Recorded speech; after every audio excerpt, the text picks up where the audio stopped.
Fiscalía con certificado falso habría logrado adjudicación de 2 millonarios contratos en Emcali para el tratamiento de agua potable por más de 6.000 millones de pesos.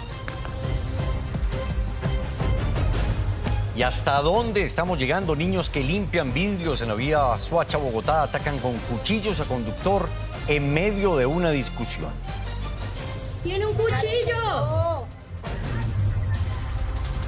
Y en noticias de Antioquia, la crisis migratoria se vive también en Medellín. La terminal de transportes reporta que aumentó el número de personas que salen en un 350%. A diario van 1.500 pasajeros con rumbo a Necoclí para continuar con su ruta hacia el tapón del Darién. La administración Biden estaría estudiando plan para otorgar entrada a migrantes venezolanos que entren a Estados Unidos por avión y tengan además un patrocinador financiero. En minutos, toda la información. A los habitantes del barrio 3 de abril en Uribia comienzan a llegarle ayudas, pero falta una muy importante, la alimentación. Acompañamos a una madre y a sus 9 hijos que no tienen cómo almorzar. Información en instantes. Crisis política en Perú. La fiscal denunció al presidente Pedro Castillo por el delito de organización criminal. El mandatario dice que es un intento de golpe de Estado. Canal RCN presenta Noticias RCN, emisión del mediodía, con Inés María Sabaraín y Felipe Arias. Día de movilizaciones de motociclistas, el alza del precio de la gasolina, el SOAT y la regulación de las plataformas son algunos de los temas que los conductores hablan a esta hora con el ministro de Transporte. Tenemos reporte desde Villavicencio y varios puntos de la capital. Nuestro patrullero RCN ha estado pendiente de estas movilizaciones en Bogotá. Efraín, buenas tardes. ¿Por dónde avanzan? ¿Cuál es el reporte de movilidad a esta hora? ¿Qué tal, Inés María? Le cuento, lo hemos estado siguiendo a los motociclistas desde las 7 de la mañana cuando comenzaron a reunirse en los alrededores de la biblioteca Virgilio Barco. Luego ellos tomaron la calle 26 y se desplazaron hacia el occidente de la ciudad. Esta vez no generaron los enormes represamientos que lo han hecho en otras ocasiones.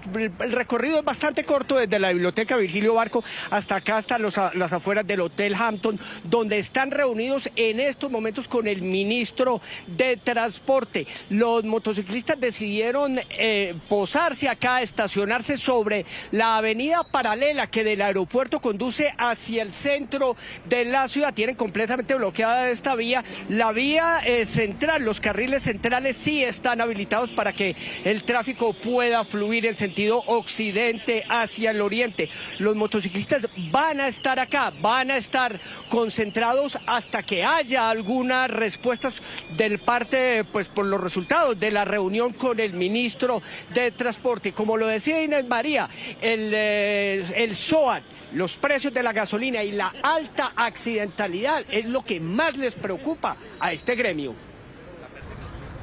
En grupo fueron llegando desde la mañana los motociclistas a los alrededores de la biblioteca Virgilio Barco. Se reunieron para protestar por lo que ellos aseguran los afecta directamente. El SOAT que no nos lo están vendiendo, pero si no lo exigen. Que nos vendan el SOAT y si no lo venden, que no lo exijan. Los motociclistas se sienten perseguidos por las autoridades. Abusos por parte de la policía de tránsito a nivel nacional se vienen presentando. ¿Qué ha pasado con esas denuncias? Porque nunca pasa nada. Sobre las 10 de la mañana, la marcha inició su recorrido rumbo al Hotel Hampton, ubicado en el occidente de Bogotá, sobre la calle 26. Los organizadores consideran que esta es la protesta más representativa por la presencia de las regiones.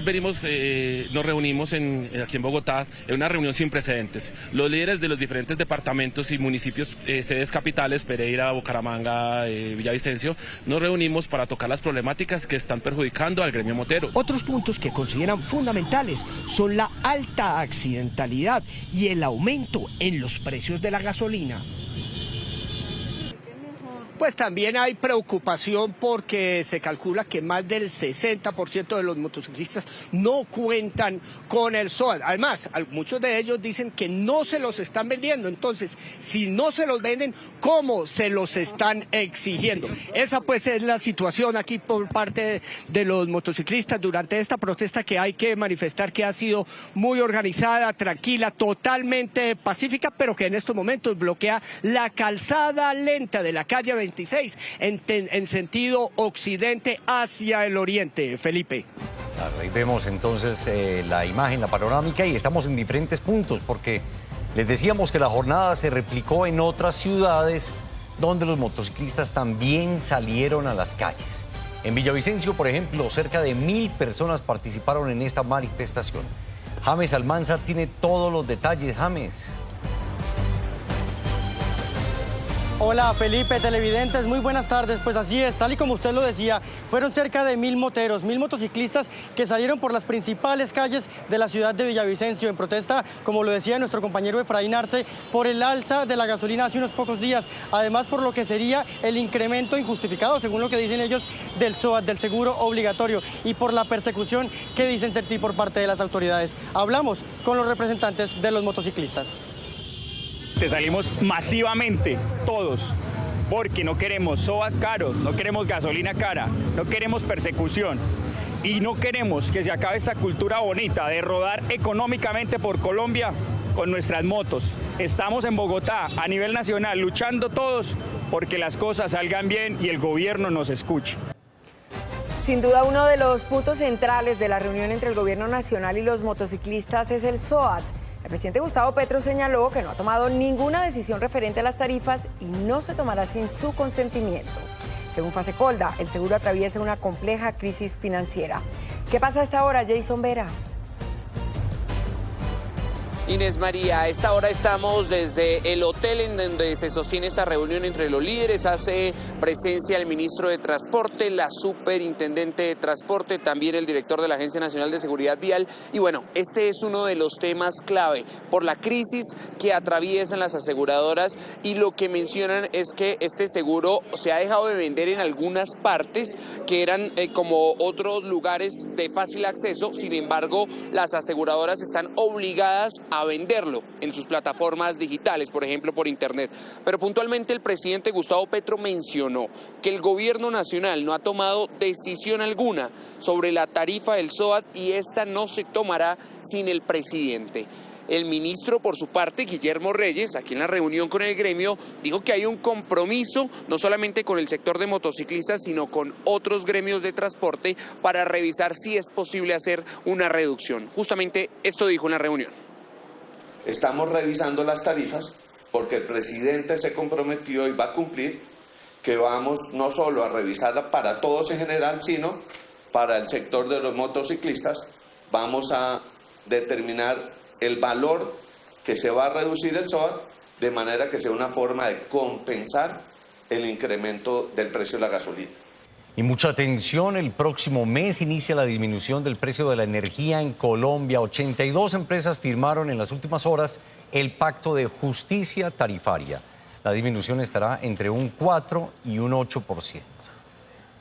Luego de cerca de 2 meses de reuniones entre la ministra de Minas, generadoras de energía, distribuidores y comercializadores del servicio, se dio a conocer cuánto será la reducción. Percibiremos a final de este año una reducción que está del orden de entre el 4 y el 8%. Para lograr esta reducción se renegociarán los contratos, pero además se buscará el componente que menos impacta las tarifas. Hemos podido también involucrar a 6 de las 11 transportadoras de energía en este pacto por la justicia tarifaria y al menos a la mitad de las empresas distribuidoras. La presidenta de Colgen, gremio de generadoras, indicó que se unen a este pacto, pero llamaron la atención sobre la sobretasa a las hidroeléctricas. No sería coherente, luego de todas estas acciones concertadas, gravar con mayores impuestos a las hidroeléctricas, como se propuso en un artículo en la última ponencia de la reforma tributaria. Las compañías anunciaron inversión por más de 17 billones de pesos en proyectos de energía renovable. A este pacto por la justicia tarifaria no todos decidieron unirse. Afinia, quien presta sus servicios en varios departamentos del Caribe, no se vinculó al ajuste propuesto por el gobierno. Desde Bolívar, las críticas a esta decisión no se hicieron esperar. Ivonne Salamanca tiene toda la información. Ivonne.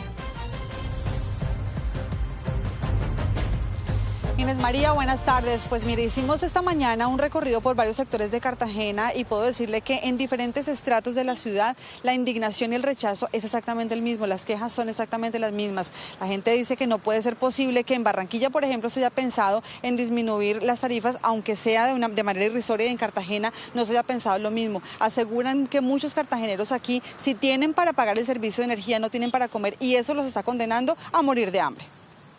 El 50% de los cartageneros tienen dificultades para comerse una comida caliente. Y si pagan los servicios, prácticamente nos vamos a morir de hambre. Hoy estamos desesperados. Y es que en Cartagena las tarifas en el servicio de energía prácticamente han subido un 50% y en todos los estratos la queja es la misma. Deben bajarla, porque yo antes pagaba 52.000 pesos y ahora viene por 120. Claro que nos preocupa, porque si vamos a dejar de comer para estar pagando servicios no renta. El anuncio de Afinia de no reducir las tarifas no solo generó rechazo, también indignación, por lo que líderes de diferentes barrios y veedurías anunciaron movilizaciones y la creación de un movimiento en toda la costa caribe para que el gobierno nacional impida lo que para ellos es un abuso de posición dominante por parte de la empresa de energía. Estamos convocando una gran movilización regional. Vamos a una desobediencia civil. Nadie puede pagar los servicios el próximo mes. La Veeduría de Servicios Públicos de Cartagena pidió al Ministerio de Minas y al presidente de la República poner en marcha algún plan que proteja a los usuarios y que no se descarte la intervención de la empresa de energía y de la CREC. Y esta sí que es una polémica nacional. Por primera vez en el Congreso de la República avanza el proyecto que pretende regular el consumo de cannabis para adultos, Inés María. Felipe, con 105 votos a favor, pasó a tercer debate en la Cámara de Representantes. 5 artículos de la ponencia fueron aprobados. En plenaria de Cámara de Representantes se avanzó la votación por el proyecto que pretende regular el cannabis de uso adulto en el país. Consumo de marihuana no me ha hecho daño. Con 105 votos a favor y 33 en contra, este proyecto es de la autoría del representante Juan Carlos Lozada. Esto nos da una esperanza enorme de que la regulación del cannabis de uso adulto se va a materializar en nuestro país. El proyecto contempla dar 6 meses para implementar una política estricta en torno a la prevención. Está quedando claro que hay que garantizar la atención, la promoción, la prevención, la atención y la rehabilitación de personas con consumo de sustancias psicoactivas. También establece recaudar y administrar tributos a favor del orden municipal y autoriza a los entes territoriales imponer tributos a las empresas canábicas.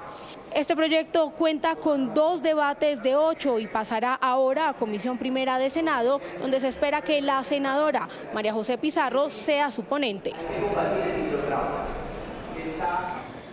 Pues es un proyecto que lógicamente despierta todo tipo de opiniones, unas a favor y otras en contra. Y en A lo que vinimos, pues siempre escuchamos esas voces. Saludo a los representantes a la Cámara. Juan Carlos Lozada, del Partido Liberal, y Hernán Cadavid, del Centro Democrático. A los dos, gracias por acompañarnos y a lo que vinimos. Y comienzo con usted, representante Lozada, uno de los autores del proyecto.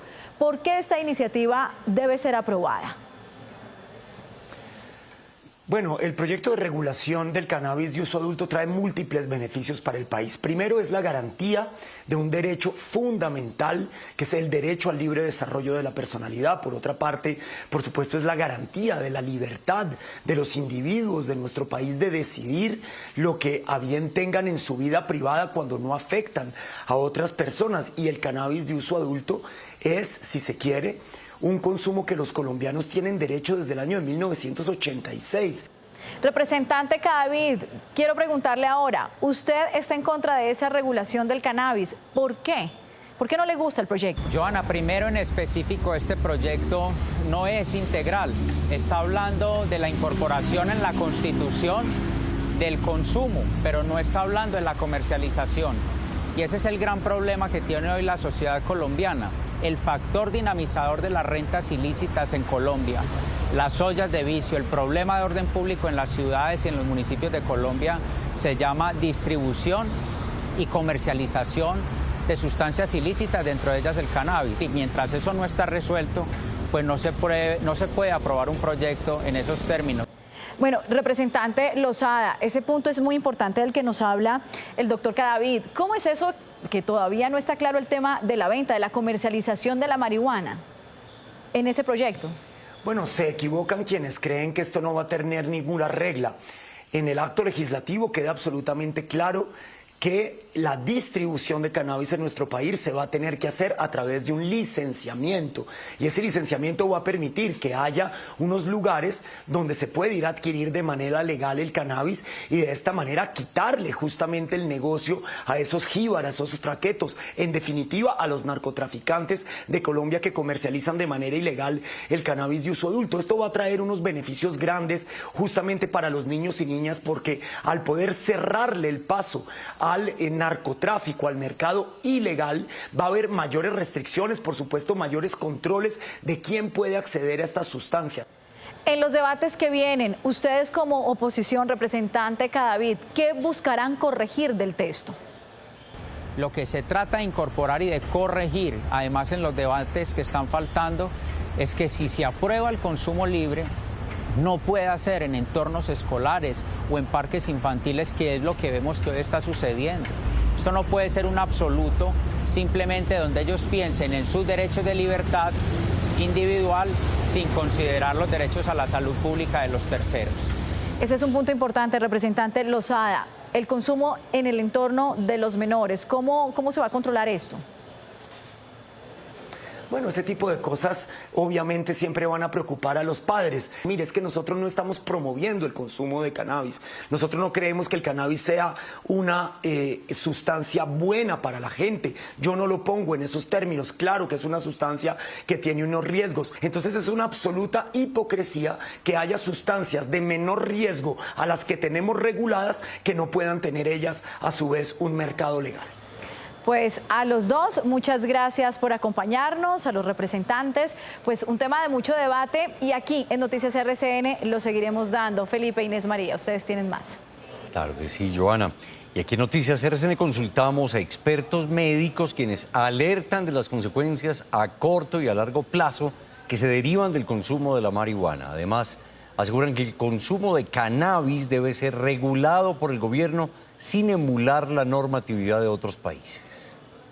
La discusión en torno a la reglamentación del consumo de marihuana en los adultos pasa por la necesidad que ven los expertos de educar en torno a los daños que puede causar. Hay un tema legal que es bastante grueso, que no se puede tomar folclóricamente, como lo decimos aquí en el país, y que creo que sí se debe hacer de una manera responsable, porque la gente ni siquiera sabe lo que significa y lo que es la marihuana. De tal manera que si un adulto, en el estricto y riguroso sentido de ese término, decide consumir esa sustancia, también tendrá que asumir las consecuencias o posibles consecuencias que pueden derivarse de su consumo. Consideran importante que la regulación no se dé sobre la base de lo que sucede en otros países. Teniendo en cuenta los matices que se presentarían en una sociedad como la nuestra. Digamos, el empuje que se ha intentado hacer con tema de reducción de daños y riesgos aquí en Colombia, copiando, emulando de forma, a mi parecer, bastante irresponsable y con mucha prisa, modelos extranjeros. Creo que no han tenido los mejores resultados. Lo que sí debe ser claro es no vender la idea de que porque es una sustancia que está regularizada, se vuelve inofensiva. La encuesta del 2019 del consumo de sustancias psicoactivas del DANI muestra que el 8.5% de los encuestados entre los 12 y los 65 años había consumido marihuana alguna vez en la vida, y entre los 18 a 24 años registra el consumo más alto por edad. Según el DANI, la edad promedio del primer consumo de marihuana son los 18 años. Vuelve y juega. El polémico contratista Emilio Tapia Aldana fue imputado por otros contratos con presuntas irregularidades, esta vez para la construcción de una planta de tratamiento de aguas residuales con Emcali. Según la Fiscalía, los dos contratos suman más de 6.000 millones de pesos. Será por suerte o por coincidencia, pero siempre en la mayoría de escándalos de corrupción con plata pública y de grandes cifras aparece el nombre de Emilio Tapia Aldana.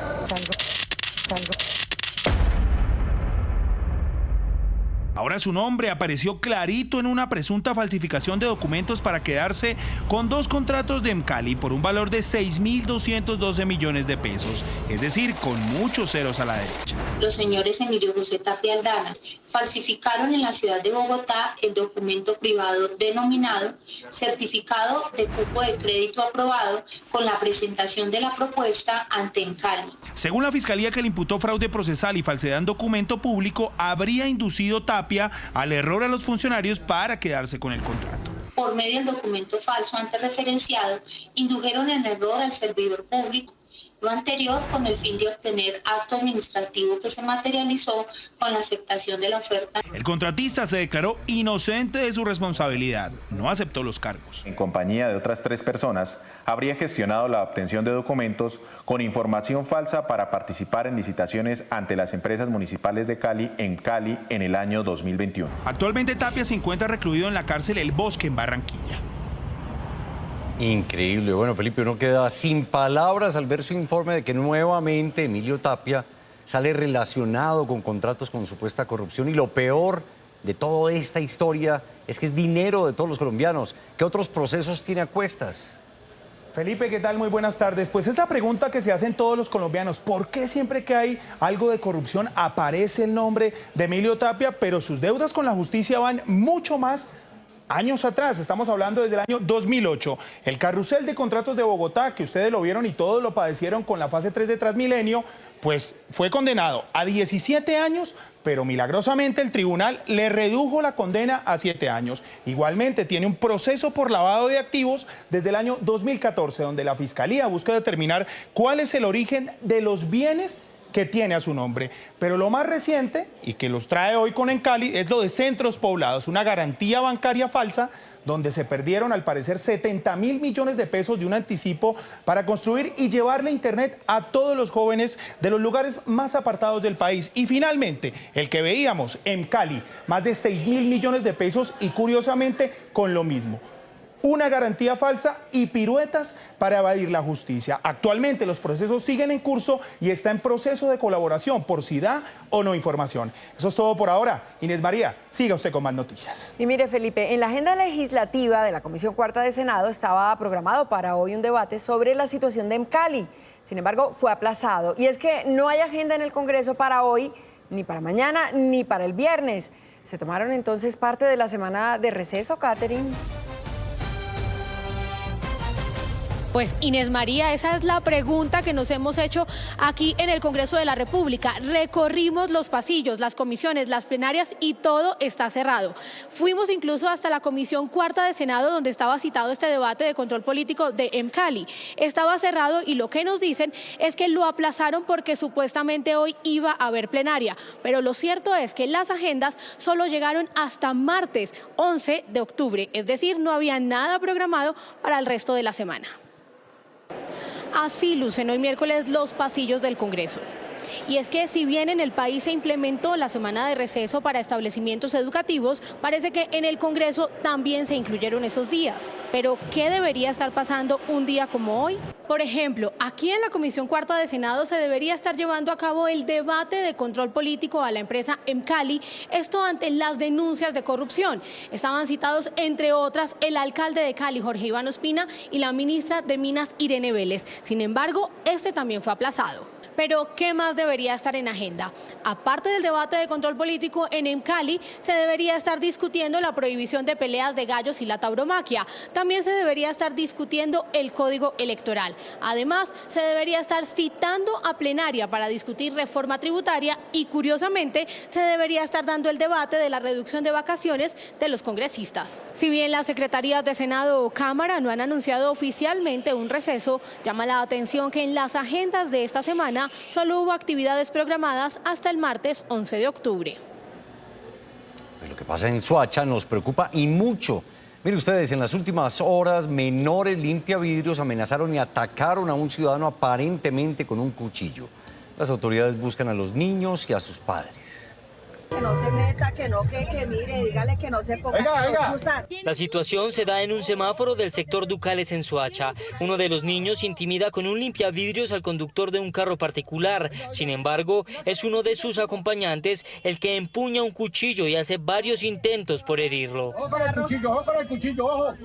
¡El cuchillo! Para que nuestros niños no estén trabajando, sino que estén educándose para ser hombres de bien y pues que no sucedan estos casos en los que muchas veces por buscar una moneda pues se llega a estas consecuencias. Soacha para 2022 registra un aumento de 53% en casos de lesiones personales respecto a 2021. Situaciones como esta en la que la agresión verbal conllevó a consecuencias que pudieron ser fatales. Su grupo de Policía Judicial de Infancia y Adolescencia en este momento se encuentra realizando las labores tendientes a individualizar e identificar a estos 3 presuntos menores de edad. Lo que preocupa en este caso es que la edad de los agresores no superaría los 16 años y que su actividad sería el trabajo en la calle. Se han realizado en los últimos 6 meses 113 rescates a niños, niñas y adolescentes de nuestro municipio por las principales causas de maltrato infantil, explotación laboral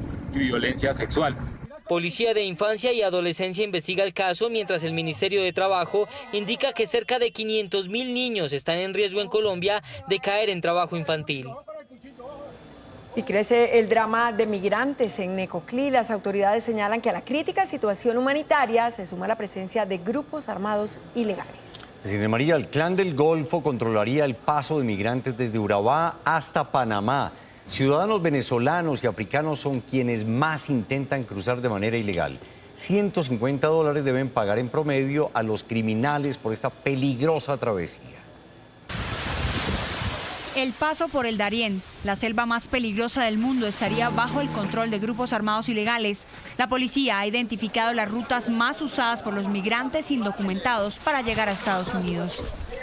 Una vez llegan a Necoclí, deben trasladarse hasta Candí en lancha, pagando $50 a hombres que pertenecerían al Clan del Golfo. Ya en Acandí se deben trasladar en moto hasta un sector conocido como La Teca. El costo es de $20 y el recorrido dura 2 horas. Después ya sigue el último y más duro tramo, desde La Teca hasta Río Muerto en la frontera con Panamá. Son 2 días y medio caminando por trochas guiados por integrantes de este grupo armado. A cada persona le cobran $80 por esta peligrosa travesía. En total son 5 días de viaje y $150 que cada migrante debe pagar para llegar a Panamá, en medio de las más peligrosas condiciones. Continuamos desde Antioquia y es que, como escuchábamos, hoy son 10.000 los varados en Necoclí, municipio del Urabá antioqueño. Pero miren, esta cifra podría aumentar considerablemente si tenemos en cuenta que desde aquí, desde Medellín, están saliendo a diario 1.500 personas a este municipio de Necoclí. Esto podría empeorar la crisis humanitaria. Es por esto que la gobernación de Antioquia pide que se tomen medidas para que no se agrave, pues estas personas desde este municipio pretenden continuar con su ruta hacia el tapón del Darién. María y Ramón llevan 3 semanas recorriendo Sudamérica con sus 4 hijos buscando llegar a Estados Unidos. Son migrantes venezolanos que se encontraban en Chile hace 2 años, pero ahora miran con esperanza hacia Norteamérica. Nos ha tocado duro, mochileando y todo eso. Se encuentran varados en la terminal de transportes de Medellín a la espera de reunir unos pesos o que un samaritano les ayude a llegar a Necoclí para empezar a adentrarse en la selva del Darién. No lo da miedo. Claro, el futuro está allá, ¿qué vamos a hacer? No podemos regresar otra vez a nuestro país porque en nuestro país no tenemos como para darle un sustento a los niños. Es el drama de una familia, pero podría ser la historia de las 10.000 personas que en este momento se encuentran represadas en Necoclí. Sí, nos robaron un bolso con ropa de los niños, unas cosas que llevábamos, medicina, todo eso. Desde la gobernación de Antioquia se pidió conformar una mesa de crisis para evitar que se agudice la problemática. En la zona hizo presencia el defensor del pueblo y esta semana estará el director de Migración Colombia. Delicada la situación para estas familias y delicada también la 350% aumento del número de personas que están saliendo desde la terminal de transportes aquí en Medellín. Felipe, continúe usted con más. Claro que sí, muy difícil situación, Isabela, gracias. Y precisamente la administración de Joe Biden estaría evaluando un permiso condicional para que los migrantes venezolanos puedan ingresar a Estados Unidos, una medida similar a la otorgada a los ucranianos tras la invasión de Rusia. ¿De qué se trata este plan, María Molina? Felipe, muy buenas tardes. La administración Biden estaría estudiando este programa para ayudarles a los migrantes venezolanos que quieran ingresar a los Estados Unidos y que cuenten con un patrocinador financiero, es decir, alguien que sea residente legal o ciudadano estadounidense que se pueda hacer responsable financieramente de este migrante venezolano. La condición es que debe entrar por avión. Lo que pretende la administración Biden es que la migración sea más organizada, que los venezolanos dejen de ingresar caminando por la frontera sur, por la frontera con México, y que por el contrario ingresen al país en avión y de forma regular. Pues también lo que pasaría es que aquellos que sigan intentando ingresar por la frontera sur serían devueltos inmediatamente a México. Sería la respuesta de la administración Biden, que está buscando controlar la migración y que en este momento está en una crisis ante la masiva llegada de venezolanos y también pues de ciudadanos, por ejemplo, de Colombia, que están ingresando por la frontera. Eso sí, Felipe, aclaro que esta es una medida que todavía no es oficial y que simplemente fue filtrada a la prensa por funcionarios de manera anónima. Es toda la información. Regreso con ustedes, Inés María. Gracias, María. A La Guajira empiezan a llegar las primeras ayudas para la población que hace 5 días está en emergencia tras el paso de Julia. Sin embargo, no han recibido todo lo que necesitan. Luis Fernando Iguarán sigue al lado de las comunidades afectadas. Luis Fernando. Inés María, un saludo especial para usted y para los televidentes. Mira, mientras las calles y los ranchos del barrio 3 de Abril en Uribia continúan secándose tras la inundación que provocó el paso de la onda tropical Julia, como usted lo manifestó, hoy sus habitantes comenzaron a recibir las primeras ayudas. Pero hizo falta una primordial, que es la alimentación. En estos momentos, en este sector hay muchas familias que llevan varios días sin comer. Precisamente acompañamos a una madre y a sus 9 hijos menores, quienes hoy en su casa no tienen cómo alimentarse. 5 días después de la emergencia, hoy comenzaron a llegar ayudas al barrio. Por las calles se vieron brigadas médicas, ambientales y mangueras con agua. En estos momentos estamos transportando unos 30.000 litros de agua al barrio 3 de Abril. Pero en medio de esos paliativos, también se vio caminando desesperada a Elizabeth, una madre de 33 años que buscaba alimentos para sus 9 hijos. Por ejemplo, ¿hoy qué han comido? Nada, chicha de harina que yo tuve que hacer por los niños que tienen hambre, están llorando. En su humilde rancho de una sola pieza, lo poco que había se lo llevó Julia y la ayuda alimentaria no ha llegado. ¿Dónde guarda la comida? Aquí en el todo esto, pero no hay nada. Según las autoridades, las ayudas alimentarias ya están, pero la tardanza radica en los trámites. Primero estamos en un tema de articulación y gestión para ver cómo íbamos a identificar a las posibles personas afectadas y así poder enseguida entregarles la ayuda humanitaria. Mientras se hace la identificación, Elizabeth, sus hijos y muchas familias del barrio 3 de Abril hoy no almorzarán. Hablamos con algunas autoridades del municipio y nos manifestaron que las ayudas humanitarias, incluyendo alimentos que envió el gobierno nacional, ya llegaron y que muy posiblemente esta tarde comiencen a ser entregadas. Con la cámara de Jesús Arango desde Uribia, en La Guajira, Luis Fernando Iguarán, Noticias RCN. Felipe, yo regreso con usted. Sí, Luis Fernando, ojalá les lleguen pronto estas ayudas. Y un video que circula en redes sociales muestra cómo un uniformado en Malambo Atlántico apuntó y disparó con su arma de dotación contra un grupo de personas. ¿Qué fue lo que sucedió? Le preguntamos a Jairo Cabrera. Jairo. Hola Felipe, muy buenas tardes. Estamos originando esta información desde la calle 30, la vía oriental, precisamente desde el municipio de Malambo. Unos uniformados llegaron a atender una situación que se presentaba de bloqueo en la vía. Esta vía es la que comunica Barranquilla con los municipios de la banda oriental.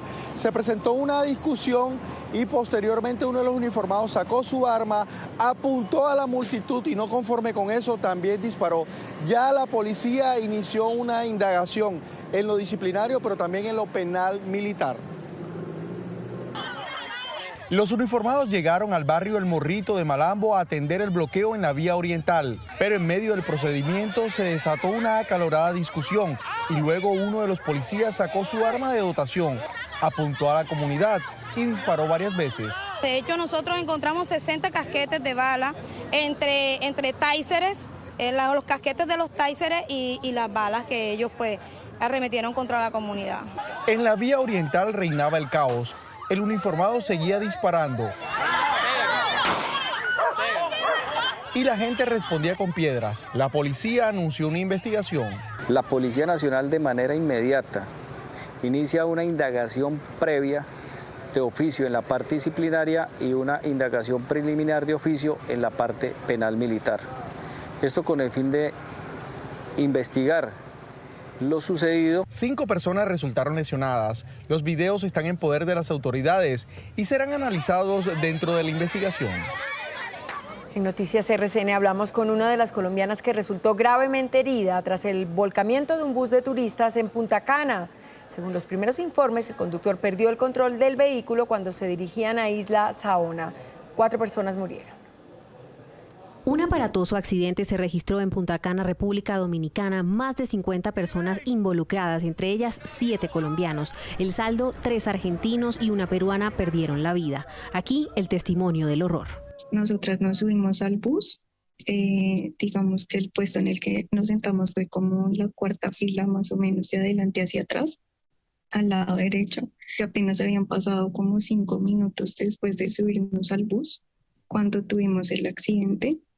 Yo sentí que el bus fue como hacia el lado izquierdo, hizo una maniobra el conductor y de repente giró rápidamente hacia la derecha por una curva. Según las autoridades, la pericia toxicológica arrojó que el conductor estaba bajo los efectos de sustancias alucinógenas. Cuando yo abrí los ojos, yo vi cuando el bus se iba arrastrando por el piso. Nunca perdí la conciencia en ese momento. Cuando yo me levanté del piso, las personas, algunas que podían, aún se empezaron a levantar. Había mucha sangre en el piso. Youlin espera que este accidente no le deje consecuencias físicas. La verdad me siento un poquito como conmocionada en ese sentido, porque solamente espero que a futuro quede lo mejor posible. Esperamos su recuperación. Y quedó definido el cambio en el Departamento Administrativo de la Presidencia, que pretende ahorrar solo este año 23.000 millones de pesos. En total quedarían 4 consejerías de las 12 que hay actualmente. Juan Camilo, explíquenos por favor cómo será este cambio. Felipe, ¿qué tal? Buenas tardes para usted y para todos los televidentes. Pues mire, hay varios cambios. De las 12 que existen, 3 quedarán oficialmente, que son la Consejería para las Regiones, la de Derechos Humanos y la del Alto Consejero para la Paz. Pero se va a crear una nueva, que es la de la Reconciliación. De esta manera nos darían 4, mientras que otras serán transitorias. Por ejemplo, la de Juventud y la de Mujer, que pasarían una vez esté ya hecho el Ministerio de la Igualdad a esta cartera y desaparecerían pues de este, digamos que organigrama que tiene el DAPRE. Pero ¿cuál va a ser la función de esta nueva consejería que entrará a ser parte de la administración de la presidencia? Pues así lo explicó el aún director del DAPRE. Pero se quiere crear una reconciliación porque la paz total no es solo silenciar los fusiles, no es solo acordar con grupos irregulares y no es solo cumplirles, que eso es muy importante para este gobierno, sino que se requiere todo un concepto de cambio de cultura, de reconciliación entre todos los colombianos. Pues mire, dice el director Lizcano que al menos 80 funcionarios de altos cargos se irán y al menos el 40% de las nóminas de contratistas. Pero pasemos a otras noticias, y es que ya se dio a conocer quién va a ser el presidente de Colpensiones. Se trata del ex senador del Polo Democrático Jaime Duzán, quien a partir de ahora estará encargado de esta entidad pública, y recordemos que tiene bastante trascendencia por también lo que ha dicho el presidente Gustavo Petro y la intención de de que de ahí salgan también, digamos que algunas modificaciones para lo que tiene que ver en los subsidios para los adultos mayores y también cómo pasarían algunas de pensiones del sector privado a el sector público. Así que Jaime Duzán entonces ahora será el presidente de Colpensiones y se espera que el día de mañana ya se dé este anuncio oficial. Por ahora está la información desde la Casa de Nariño. Usted, Felipe, tiene mucho más. Inés María, usted tiene mucho más en estudio. Sí, Juan Camilo, muchas gracias. Nosotros hacemos una pausa, pero antes, Rusia detuvo a 8 personas por la explosión del puente de Crimea. 5 de los detenidos son de nacionalidad rusa, mientras que los otros son ucranianos y armenios. Hacemos una pausa y ya regresamos con más aquí en Noticias RCN.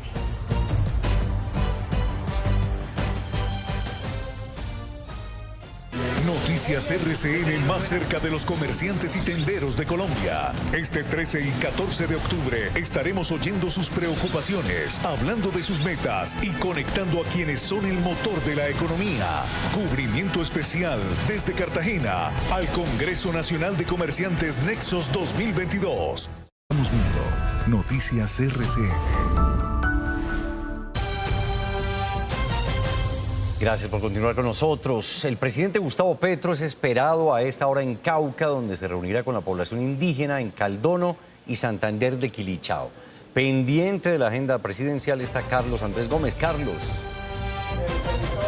Compañeros y televidentes, muy buenas tardes. Así es, los saludo desde el territorio ancestral Satamaquihue. Esta es la vereda Monterilla en el municipio de Caldono, en el nororiente del Cauca, donde concluye hoy, 12 de octubre, la minga política del suroccidente colombiano. Hay aproximadamente 10.000 indígenas. Hay una reunión también importante de campesinos de diferentes procesos populares que llevan 3 días de deliberaciones para plantearle hoy al presidente de la República, Gustavo Petro, todas estas inquietudes por parte de la comunidad. En la agenda de presidencia está prevista la llegada del primer mandatario este mediodía aquí en el municipio de Caldono. Sostendrá las reuniones con todos estos procesos populares y seguidamente se dirigirá hacia el municipio de Santander de Quilichao, unos 25 kilómetros al norte, donde sostendrá diferentes reuniones con comunidades afrodescendientes. Estamos pendientes de la agenda del primer mandatario aquí en el nororiente del Cauca. La información desde Caldono, Carlos Andrés Gómez, Noticias RCN. Seguiremos atentos, Carlos Andrés, gracias. La bancada de gobierno presentó el proyecto para reformar la Policía Nacional. Uno de los puntos clave está en la regulación de dispositivos y armas en movilizaciones. Aquí les contamos.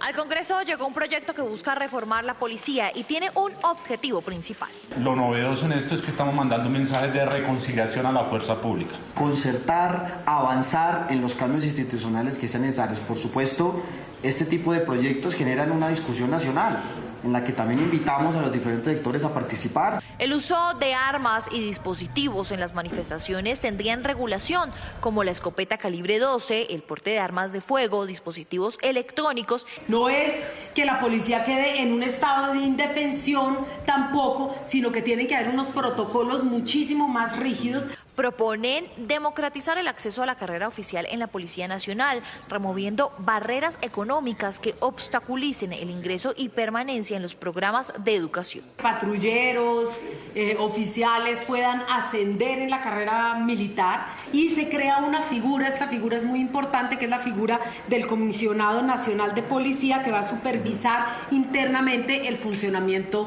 de la policía. Además, se crearía una mesa integrada por los ministerios de Interior, Defensa, Defensoría del Pueblo y organizaciones civiles. Y en otras noticias políticas, sigue causando controversia la reforma política aprobada en plenaria del Senado y que ahora pasa a la Cámara. Se cae el voto obligatorio, pero quedó viva la posibilidad de que congresistas sean ministros y hasta aspiren a alcaldías y gobernaciones. Con 53 sí y 22 no pasó el artículo que le da vía libre a que los congresistas pasen del legislativo al ejecutivo sin necesidad de renunciar un año antes a su curul. Es que la responsabilidad política de los partidos cuando sus propios congresistas van al gobierno sea una responsabilidad más grande y más visible ante la opinión pública. Asimismo, es necesario revisar con detalle lo que tiene que ver con la reglamentación del conflicto de intereses, pues esto podría estar en contravía de lo que ha venido desarrollando en su jurisprudencia la Corte Constitucional. Vayamos con lupa, podrían renunciar y al día siguiente ocupar otro cargo público, pero acá no termina. Tienen la puerta abierta para lanzarse a las prefecturas, alcaldías y gobernaciones. Pero hay sectores políticos que no están de acuerdo con este artículo. En la reforma política se vienen aprobando artículos que benefician a los congresistas y al partido de gobierno. Lo digo porque se aprobó el transfugismo. Otro de los puntos es el que implementa listas cerradas con alternancia y paridad de género que iniciarían desde el 2026. En el Senado y la Cámara, la mitad de los elegidos van a ser mujeres. Y le va a permitir elegir la persona, no la persona, sino la colectividad que mejor representa la defensa de sus propias ideas. También da vía libre al transfugismo con condiciones. Solo se podrá hacer una única vez. Estas son medidas transitorias, digamos, coyunturales, que consideramos se deben presentar cuando cambia el modelo electoral. El voto obligatorio se cayó. Esta reforma también tiene financiación estatal y quedó sobre la mesa que los congresistas podrían reelegirse 3 periodos y no 4. Se espera que en el día sin carro y sin moto en Bucaramanga dejen de circular más de 750.000 vehículos. Sin embargo, la medida no fue bien recibida por todos los gremios. Cristian Díaz, buenas tardes. ¿Por qué genera malestar esta iniciativa? Hola Inés María, televidente, buenas tardes. Precisamente genera malestar en el gremio del sector del comercio. Los comerciantes, quienes afirman estas pérdidas, según Fenalco Santander, ascienden al 82% en comparación a un día hábil normal. Y nosotros precisamente hemos hecho el recorrido por el centro de Bucaramanga para establecer cómo se ha comportado esta situación y hemos visto algunos establecimientos comerciales cerrados, otros por supuesto abiertos, pero sin clientes debido a esta jornada del día sin carro. A esta hora llueve en gran parte del área metropolitana de Bucaramanga y esto dificulta también la movilidad para las personas que han optado como medio de transporte la bicicleta y los patines. También pues afirman que los vehículos de servicio público son los que mayor contaminación generan. Para nosotros es importante el no utilizar los vehículos para aportar a esta reducción de la contaminación, pero cuando salimos a las calles vemos que los vehículos que más están trabajando son los buses y son los que contaminan más por utilizar combustibles fósiles como el ACPM. Y después de 10 años, Tunja también se unió a la jornada sin carro y sin moto. La medida estará vigente hasta las 7 de la noche. Ángela, ¿cómo transcurre el día y cuántos vehículos particulares y motos dejaron de transitar? Felipe, buenas tardes. Mire, le cuento que con éxito viene avanzando esta jornada del día sin carro y sin moto en la capital del departamento de Boyacá. Son por lo menos 30.000 vehículos particulares los que han salido de las vías de la ciudad de Tunja y cerca de 4.000 motos. Son cerca de 3 objetivos los que las autoridades hoy tienen para el desarrollo de esta jornada. Uno es incentivar hábitos saludables, el otro es aprender a hacer un uso racional del servicio público y el otro también que los ciudadanos contribuyan con el mejoramiento del medio ambiente. Me parece que es un día para hacerle un homenaje al medio ambiente, que tanto lo golpeamos. Es necesario por lo menos que un día en el año colaboremos con la preservación del medio ambiente. La verdad que se siente esta ciudad muy tranquila, qué rico hoy estar haciendo deporte, caminando y de verdad que pues se agradece esas campañas. Y crece la crisis política en Perú luego de la denuncia constitucional que presentó la Fiscalía General contra el presidente Pedro Castillo. Lo señalan de ser el presunto líder de una organización criminal. Para el mandatario peruano se trata de una persecución y un intento de golpe de Estado. Un nuevo revés enfrenta el presidente de Perú, Pedro Castillo.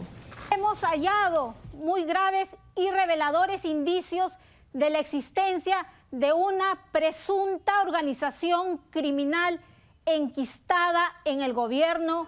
Esta es una de las conclusiones a las que llegó la Fiscalía General de Perú para presentar una denuncia constitucional contra el mandatario peruano. La entidad lo acusa de liderar una presunta organización criminal y de haber cometido delitos como tráfico de influencias y colusión en 3 casos. Pedro Castillo salió al paso del anuncio y señaló que se trata de una persecución. Se ha iniciado la ejecución de una nueva modalidad de golpe de Estado en el Perú y hacer creer al país de que mi persona lidera una red criminal, a la cual la rechazo rotundamente. La denuncia también incluye a 2 exministros del gabinete de Castillo, el de Transporte y el de Vivienda. Esta acusación será analizada por una subcomisión en el Congreso para la apertura de una investigación y más adelante las partes tendrán que presentar sus argumentos y defensa ante el legislativo. Y la medicina española está festejando un logro sin precedentes: el trasplante de intestino a una bebé con un método pionero en el mundo. El órgano del donante se conservó con oxigenación extracorpórea. ¿Cómo fue esta hazaña de la ciencia? Vamos a Madrid con nuestro corresponsal Andrés Gil. Andrés.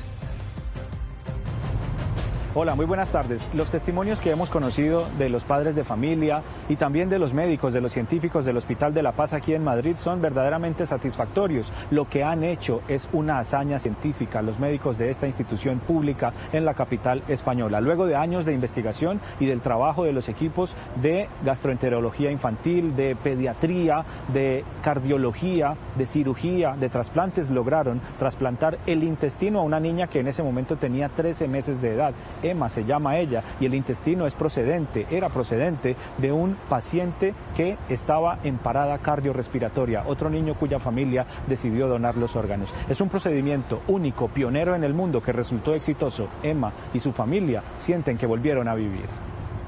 Para Emma, recibir el trasplante de intestino significaba simplemente poder vivir. La niña tiene hoy 17 meses de edad y su expectativa de vida es normal, pero cuando nació le detectaron una falla intestinal que le impedía asimilar la energía de los alimentos. Emma presentaba una enfermedad que se llama fracaso intestinal o fallo intestinal. La salud de la bebé se deterioraba con rapidez, bajaba de peso y su familia en Valladolid llegó a temer lo peor.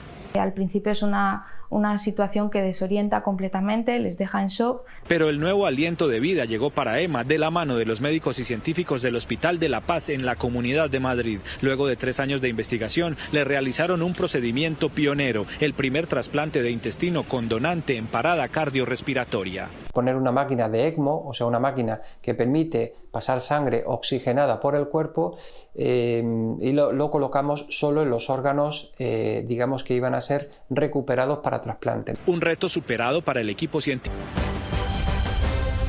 Casa Noticias. No se quede callado, denuncie. Nos vamos para Santander, en Bucaramanga. Gladys Millán denuncia imprudencia y falta de implementos de gimnasio en el Coliseo donde las niñas entrenan todos los días. Este hueco debería estar lleno de espumas para que las niñas, cuando hagan y practiquen su deporte, corren el riesgo de caerse y poderse fracturar un pie. Es un peligro, así no se puede. Nos vamos ahora para el Valle del Cauca, en Cali. Denuncian imprudencia en la estación Santa Mónica, donde los motociclistas se pasan en rojo el semáforo. Vemos que, como en todo el recorrido por la carrera 29, las motos empiezan a pasar los semáforos y no pasa nada. Y respetando las normas, a alta velocidad, estamos en rojo, siguen pasándose las motos. Por favor, prudencia, respetar los semáforos, eso es un peligro. Envíe su video al WhatsApp 320-995-4854. En Casa Noticias, el reportero es usted y nosotros el puente con las autoridades para solucionar su problemática. Y recuerde un consejo, no se quede callado, denuncie. Doctor Julio Durán. Muy buenas tardes para todos. Más allá de que sea hoy el Día Mundial de la Artrosis, estamos aquí en el estudio con la doctora Monique Chalem, especialista en reumatología. Con las buenas tardes, Monique. Explíquele a los televidentes qué es la artrosis a diferencia de la artritis. Buenas tardes, Julio. Gracias por invitarme a tu programa.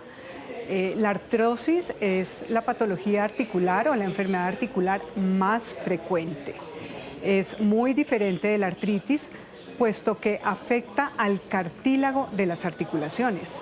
El cartílago es la estructura que en las articulaciones o coyunturas soporta el peso y permite la movilidad. ¿Por qué se produce la artrosis? ¿Cuál es el mecanismo fundamental de lesión del cartílago? Al envejecer, todos nuestros tejidos se dañan y esto no es la excepción para el cartílago. pero también hay otros mecanismos que influyen en la aparición de la artrosis, como por ejemplo factores asociados con trauma de las articulaciones, por ejemplo en deportistas de alto nivel que están todo el tiempo haciendo presión sobre sus articulaciones, impactos sobre sus articulaciones. Personas que tengan enfermedades que también afecten e inflamen las articulaciones pueden desarrollar artrosis, como lo que llamamos una artrosis secundaria. Por último, doctora Monique, una vez instaurado el diagnóstico de artrosis y controlado esos factores que usted dice, ¿qué otras alternativas o tratamientos existen para poderla controlar eficazmente? Lamentablemente hoy en día no tenemos medicamentos que detengan el proceso de la enfermedad. Tenemos muchos medicamentos que nos pueden ayudar a aliviar el dolor ocasionado por esta patología, y yo diría que una de las intervenciones más importantes para su tratamiento es el ejercicio combinado con terapia física. Esto con el objetivo de mantener una buena alineación articular, mantener una buena fuerza muscular que nos van a ayudar a proteger las articulaciones. Si usted tiene más dudas, búsquenos en el Instagram @Dr. Julio Durán y sigan ustedes con lo mejor, como todos los días, aquí en Noticias RCN. Feliz tarde. Feliz tarde, doctor. Hacemos una pausa y ya regresamos con más Noticias RCN. Noticias RCN. Gracias por continuar con nosotros. A esta hora avanza en Bogotá el encuentro regional del Gobierno Nacional con los pueblos étnicos en el marco del Día de la Diversidad Cultural. Uno de los puntos claves de esta asamblea es el diálogo y la cooperación de los acuerdos de paz. Los diálogos que se desarrollan en torno a la paz, la diversidad y cooperación de los acuerdos de paz se producen una semana después de que la vicepresidenta Francia Márquez y el secretario de Estado Antony Blinken ratificaran su impulso al capítulo étnico debido a las graves fallas que se han presentado en los 5 años de implementación. Diferentes organizaciones como USAID y Agdivoca hablaron de la importancia de garantizar los derechos de las comunidades en su territorio. Tenemos una nueva inversión que se llama Juntanza Étnica, que es un proyecto de algunos 60 millones de dólares. Este encuentro regional y nacional de pueblos étnicos renueva la oportunidad para que se trabaje en conjunto con el nuevo gobierno. Y lo que queremos es que haya realmente una paz total. El encuentro será precedido por la instancia étnica de alto nivel de los pueblos étnicos, la ministra de Cultura, organismos multilaterales de Naciones Unidas y funcionarios del gobierno. También se espera la asistencia de la vicepresidenta Francia Márquez. Y esta es una importante noticia para los jóvenes que se encuentran en mora con el ICETEX. Hasta el 28 de octubre estarán disponibles los canales de atención en la nueva jornada de soluciones y beneficios. Con el objetivo de dar a conocer la difícil situación de los usuarios que aún presentan dificultades en su crédito educativo, ICETEX abrió una jornada de alternativas para la condonación de créditos de hasta el 100% con intereses vencidos o en mora. ¿Cómo van a poder acceder a esos beneficios? Llamando a nuestro call center, entrando a nuestra página web, allí van a encontrar un banner de soluciones financieras y allí van a poder normalizar su crédito. Para ponerse al día con sus obligaciones puede acogerse a las 3 figuras contempladas por la entidad: extinción, normalización o refinanciación, con beneficios de condonación y exclusión inmediata de reportes financieros hasta el 29 de octubre, según la ley de habeas data. El servicio de atención está disponible de manera telefónica y virtual para los usuarios que se encuentren en etapa de estudios con mora entre 31 y 90 días. También para aquellos que estén en etapa de amortización superior a los 30 días.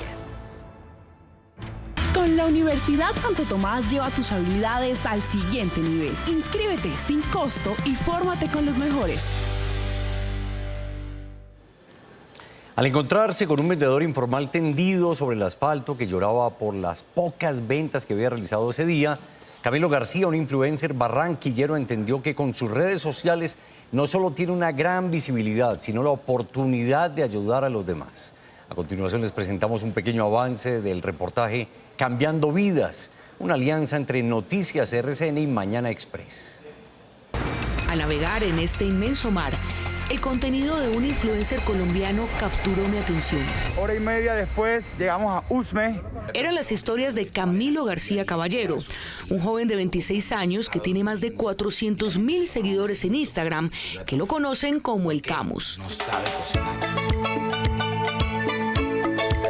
Bueno, mi gente, y les tengo una súper noticia para Vive en un hotel 5 estrellas, literal, en la Puerta de Oro de Colombia, la soleada Barranquilla. Me gusta vivir acá porque es un apartamento perfecto para solteros, con servicio de hotel, desayuno incluido, amenities como piscina, sauna, turco. A más de 1000 kilómetros de Barranquilla, como 10 grados centígrados menos y algunos estratos de diferencia, viven Ricardo y Cecilia, una familia del barrio El Porvenir en Usme, Bogotá. Mi hogar donde yo vivo es humilde, o sea, las tejitas son de lata, el patiecito está en tierra. ¡Don Ricardo! ¿Qué más, hermano? Navegando en la marejada de videos virales, lo que llamó mi atención fueron las historias de El Camus, criado en La Arenosa, hombre de sol y de playa, con una pijama térmica en la casa de Ricardo y de Cecilia. ¡Para dentro de la cueva, papi! ¡Por la térmica! Que lleva a un hombre lleno de lujos a vivir con una familia que lucha por llevar pan a su mesa. Estas dos historias se cruzaron casi por casualidad. Me encuentro al señor Ricardo llorando en la calle. ¿Qué le pasó, amigo? Que todos los días vengo y no vendo casi. ¿No vende? ¿Cuánto lleva hoy? Nada. No había podido vender casi nada. No, yo estaba pero re triste ese día. A los pocos días, el Camus acompaña a don Ricardo hasta su casa, al otro lado de la ciudad. Conoce a Berta Cecilia y hasta se toman un tinto juntos, registrándolo todo en sus redes sociales. Con este tintico hecho por mí, yo me gano la vida. Por acá en Usme. Y Camilo se fue a casa con una idea en mente que le cambiará la vida a esta familia. ¿Qué estará planeando el Camus?